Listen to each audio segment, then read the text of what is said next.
Waalaikumsalam Assalamualaikum warahmatullahi warahmatullahi wabarakatuh. wabarakatuh. Halo teman ASN dan sahabat birokrasi dimanapun kalian berada. Selamat datang kembali di podcast Smart ASN.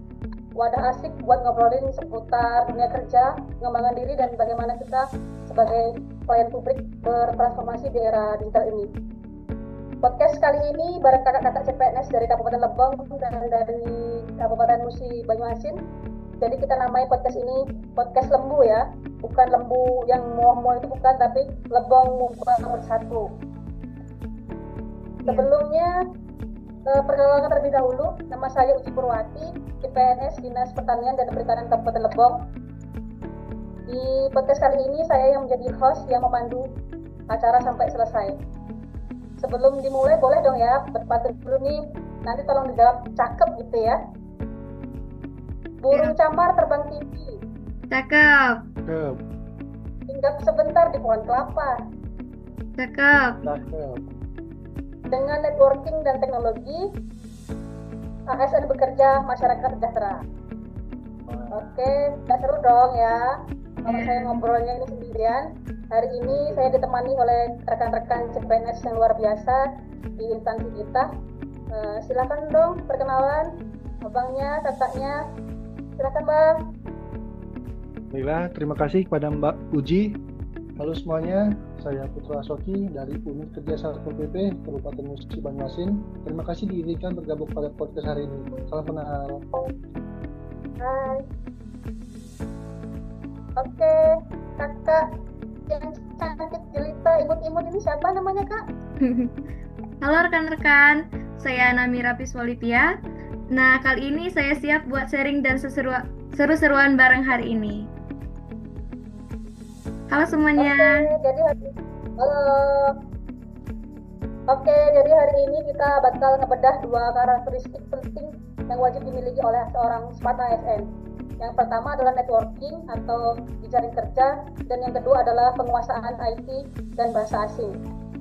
Dua hal ini bukan lagi sekedar pelengkap ya, tapi udah jadi instrumen wajib. Yuk kita kupas satu persatu. Networking menurut saya itu pemahaman saya pribadi ya.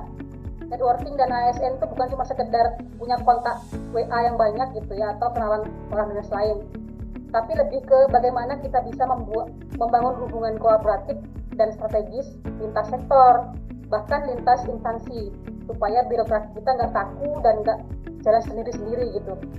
Nah, kalau menurut abang-abang sama kakaknya ini apa nih? Boleh dong di-share juga. Oke, saya sih setuju banget ya. Bagi saya networking itu seperti modal buat memotong jalur birokrasi yang rumit. Kalau kita punya jaringan yang baik, koordinasi antar lembaga jauh lebih cepat. Betul, Pak. Dan menambah sudut pandang baru juga. Nah, kita jadi tahu apa yang sukses diterapkan di tempat lain dan bisa kita adaptasi. Oke, bagus sekali nih. Kita nih kan baru ini ya, ada topik-topik hangat gitu, yang MBG, apa tuh, makan gratis bergizi ya. Iya, Nah, iya. ngomongin belakangan ini kita hangat banget nih pembahasan soal program nasional makan gizi bergratis MBG. Ini kan program besar ya yang melibatkan banyak pihak. Menurut saya pribadi, program MBG ini mustahil sukses kalau ASN-nya itu nggak punya networking gitu. Bayangin aja nih, melibatkan Kemendikbud, kemudian BGN ya, Kemenkes, sampai pemerintah daerah maupun pelaku UMKM lokal. Kalau koordinasinya mandek, programnya bisa berantakan kan? Kalau menurut kalian gimana nih masalah urgensi urgensi networking di MBG ini? Saya sih setuju sekali ya, Mbak Uji. Contohnya saat di lapangan, pada saat sinkronisasi data anak sekolah, kalau dinas pendidikan dan dinas kesehatan nggak punya komunikasi yang baik, maka data bantuan MBG bisa tidak sesuai dengan jumlah siswa yang ada. Nah, sebenarnya saya sih 100% mendukung program MBG ini kalau dijalankan dengan benar, karena akan sangat membantu dalam mensejahterakan petani dan peternak kecil di daerah sekitar situ. Itu pun jika kerjasamanya dilakukan dengan benar ya, tanpa adanya kepentingan pribadi. Saya yakin para kelompok tani itu pasti antusias dalam kerjasama ini. Dan keuntungan yang didapat pihak MBG, mereka akan dengan mudah mendapat suplai bahan baku yang segar secara tepat waktu. Nah, iya, iya benar Pak. Saya juga perhatiin masalah logistiknya. Distribusi makanan ke daerah pelosok itu butuh networking dengan aparat desa hingga komunitas lokal. Jadi kemanapun ASN buat merangkul semua elemen di program MBG ini, benar-benar menguji sejauh mana kualitas networking kita. Wah, luar biasa ya kakak-kakak ini.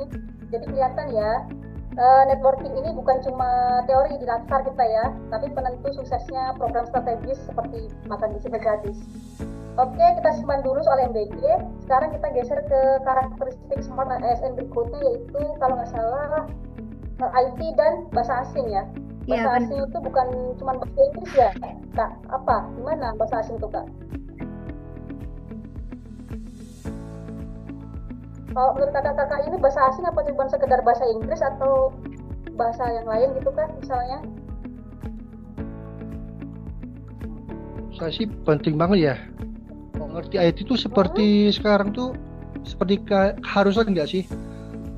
Karena jika kita tidak mengikuti perkembangan teknologi terbaru, gitu ya, Pak, ya? benar. Bila kita tidak mengikuti, kita akan sangat tertinggal gitu. Contohnya sekarang deh, kita kan sekarang bisa kumpul tatap muka walaupun jarak jauh dengan aplikasi Zoom.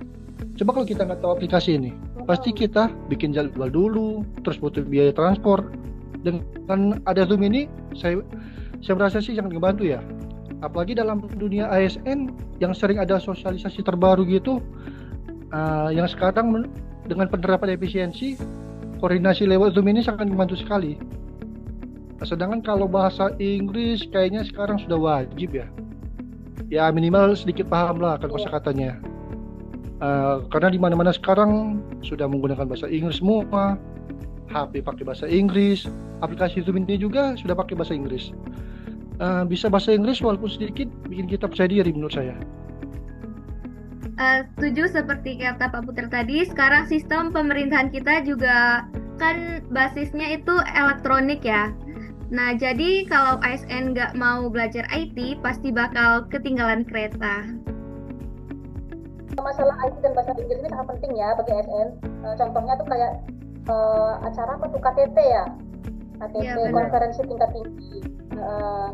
Kalau menurut teman-teman nih urgensinya atau apa sih pentingnya IT sama bahasa Inggrisnya di kayak acara KTT kayak gini nih?